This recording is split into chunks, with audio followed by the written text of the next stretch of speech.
Hello दोस्तों, स्वागत है आपका। दोस्तों, स्क्रीन पे आप देख रहे हैं दो व्यक्तियों को जिन्हें हाल ही में जो है ज्ञानपीठ पुरस्कार के लिए चुना गया है। ठीक है, ये दोनों व्यक्तियों को 2023 का 58वां जो है ज्ञानपीठ पुरस्कार जो है दिया जाएगा। तो दोस्तों, आज का वीडियो इसी पे जो है आधारित है, यानी ज्ञानपीठ पुरस्कार पर ही आधारित है।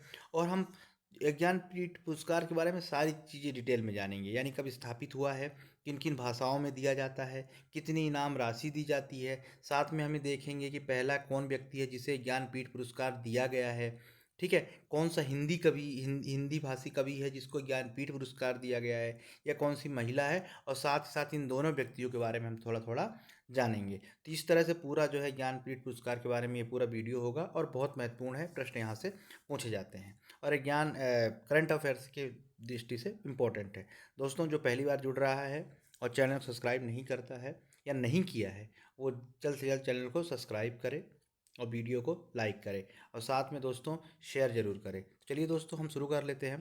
ज्ञानपीठ पुरस्कार। ठीक है, तो उर्दू के कवि, ठीक है, उर्दू के कवि गुलजार और संस्कृत विद्वान जगत जगत गुरु के नाम से भी जो विख्यात हैं, राम भद्राचार्य को 98 ज्ञानपीठ पुरस्कार के लिए चुना गया है, यह घोषित किया गया है इनके लिए। ठीक है, यानी गुलजार को और राम भद्राचार्य को। दोस्तों, गुलजार को तो सभी जानते हैं, क्योंकि अक्सर ये मूवी में आता है कि ये कि इसकी कविता, ये मतलब ये चीज़ें गुलजार ने लिखी है। और जो राम भद्राचार्य हैं, इन्हें सोशल मीडिया पे वर्तमान में तो काफ़ी एक्टिव हैं, और सोशल मीडिया में जो है हम देखते हैं। ठीक है, तो चलिए दोस्तों, हम इसके बारे में और ज्ञानपीठ पुरस्कार के बारे में और जान लेते हैं। तो सबसे पहले इम्पोर्टेंट है कि ये स्थापित कब हुआ है, यानी ज्ञानपीठ पुरस्कार की शुरुआत कब हुई है। तो दोस्तों, ज्ञानपीठ पुरस्कार की जो है शुरुआत हुई है 1961 में। ठीक है, स्थापित हुआ है 1961 में। ठीक है, अब इसके बाद ज्ञानपीठ पुरस्कार जो है भारतीय साहित्य का सर्वोच्च पुरस्कार है। किसका? भारतीय साहित्य का। यानी साहित्य का सर्वोच्च पुरस्कार कौन है? वो भी भारतीय ज्ञानपीठ पुरस्कार है।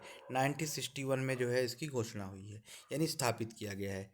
यह पुरस्कार भारतीय ज्ञान न्यास द्वारा भारतीय साहित्य में उत्कृष्ट योगदान के लिए, यानी जो भारतीय साहित्य में उत्कृष्ट योगदान करता है, उत्कृष्ट मतलब जो सबसे अच्छा योगदान करता है, उसको जो है ये पुरस्कार दिया जाता है। ठीक है, तो सबसे पहले इम्पोर्टेंट, भारतीय साहित्य का सर्वोच्च पुरस्कार ज्ञानपीठ पुरस्कार किस लिए दिया जाता है? जो भारतीय साहित्य में बहुत ही अच्छा, ठीक है, अव्वल किस्म का, अव्वल दर्जे का जो है योगदान देता है, उसको जो है ये पुरस्कार दिया जाता है।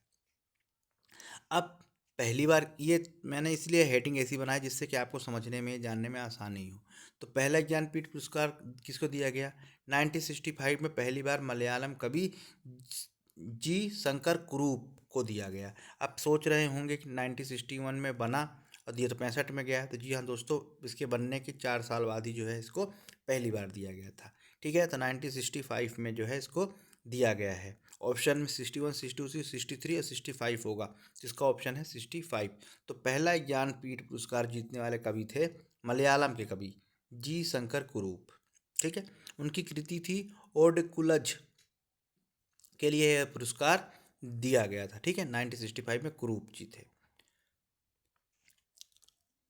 नेक्स्ट है पहला हिंदी ज्ञानपीठ पुरस्कार पाने वाले लेखक। तो 1968 में सुमित्रा नंदन पंत, भारतीय हिंदी के बहुत बड़े लेखक थे, बहुत बड़े कवि थे ये।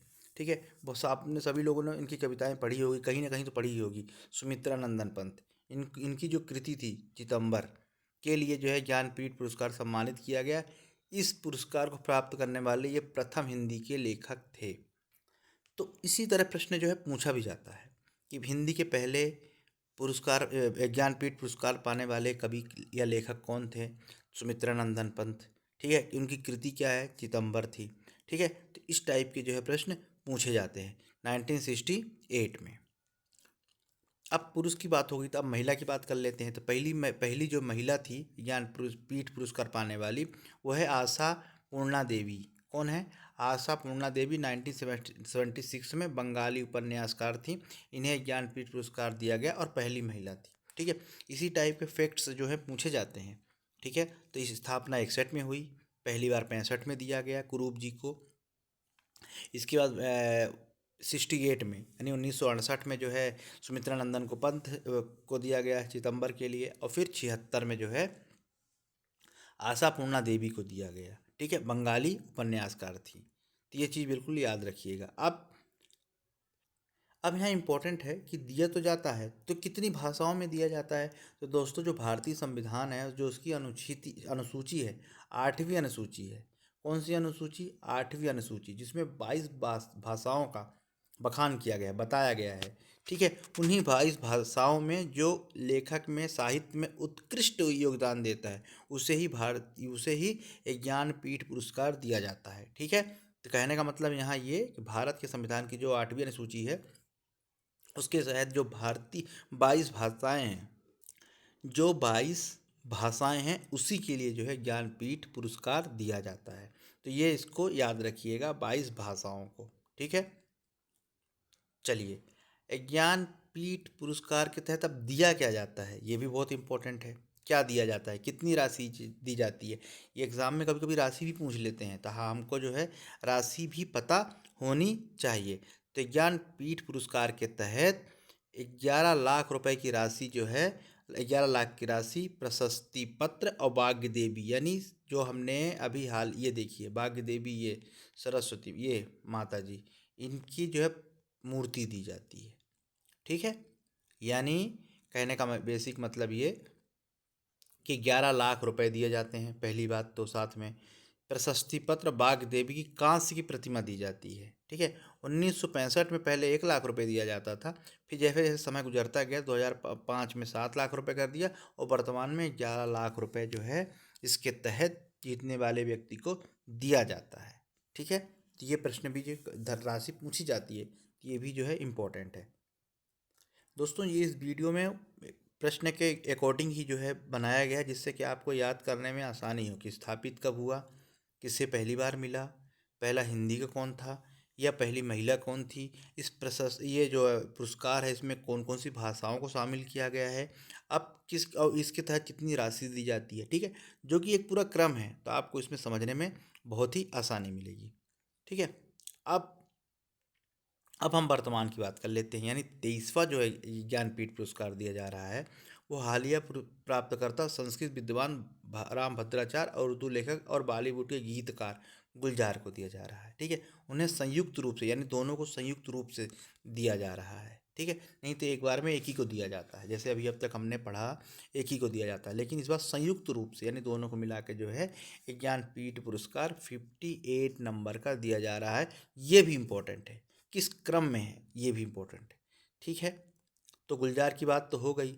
अब ये राम भद्राचार्य कौन है? तो दोस्तों तुलसी पीठ के संस्थापक हैं। ठीक है, क्या है ये? तुलसी पीठ जो है कहाँ है? चित्रकूट में है, उसके संस्थापक हैं। और ठीक है, तो चित्रकूट में तुलसी पीठ के संस्थापक और प्रमुख राम भद्राचार्य एक प्रसिद्ध हिंदू आध्यात्मिक गुरु, शिक्षक और 100 से अधिक पुस्तकों के लेखक हैं। ठीक है, क्योंकि हम गुलजार के बारे में तो जानते हैं, लेकिन इनके बारे में बहुत कम लोग जानते हैं, इसलिए बताना बहुत ज़रूरी था। ठीक है, तो तुलसी पीठ के संस्थापक हैं जगत गुरु राम भद्राचार्य, चित्रकूट में है जो कि तुलसी पीठ, और प्रसिद्ध हिंदू आध्यात्मिक गुरु भी हैं। आप जैसा कि मैंने पहले बताया था, सोशल मीडिया पे देखिए कि इनके कितने सारे वीडियो चल रहे हैं। ठीक है, इनके द्वारा जो अच्छी बातें, प्रवचन है, वो बताई जा रही हैं। ठीक, और इसके अलावा 100 से अधिक इन्होंने पुस्तकें लिखी हैं। ठीक है, तो इसीलिए जो है इनके इसी योगदान के लिए जो है 2023 का ज्ञानपीठ पुरस्कार दिया जा रहा है। तो दोस्तों इस तरह से इम्पोर्टेंट वीडियो था, समाप्त हुआ। उम्मीद करता हूँ आप लोगों के लिए पसंद आएगा और बहुत कारगर होगा एग्ज़ाम पॉइंट ऑफ व्यू से। ठीक है, तो आप उसको याद कर सकते हैं। तो दोस्तों वीडियो को लाइक ज़रूर करें। ठीक है, साथ ही साथ चैनल सब्सक्राइब करें, शेयर ज़रूर करें, जिससे ज़्यादा से ज़्यादा लोगों तक पहुँच सके, और अपनी प्रतिक्रियाएँ जो है कमेंट्स के माध्यम से देना ना भूलें। तो दोस्तों पढ़ते रहिए, ऐसे ही वीडियो आपको निरंतर मिलते रहेंगे। ठीक है, नमस्कार।